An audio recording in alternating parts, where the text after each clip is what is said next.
Penjualan bibit babi di sejumlah peternak di Kabupaten Tabanan melonjak signifikan saat ini.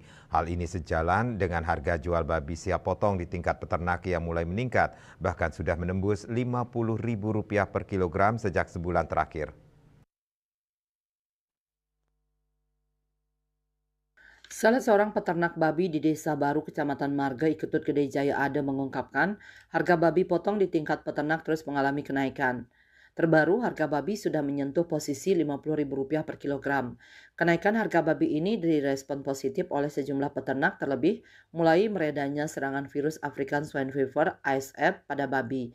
Dijelaskannya, permintaan pasar akan bibit babi usai lepas sapi 5-40 hari naik 300% sejak sebulan terakhir. Biasanya pihaknya hanya menjual di bawah 100 ekor, namun kini rata-rata ratusan ekor per bulan.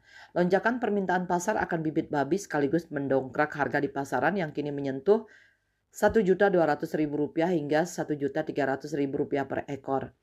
Jaya Ade mengakui naiknya harga babi meski dibarengi meningkatnya biaya pakan masih membuat sejumlah peternak bisa tersenyum karena mendapatkan hasil atau untung. Lonjakan harga babi ini dipicu oleh meningkatnya permintaan babi untuk antar pulau keluar Bali, khususnya menuju Sulawesi Utara, Pontianak, dan Manado. Sesuai data Dinas Pertanian Tabanan, estimasi populasi babi di Kabupaten Tabanan mencapai 36.742 ekor.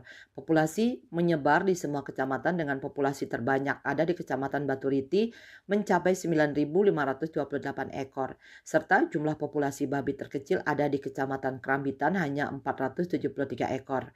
Wartawan Bisnis Bali melaporkan.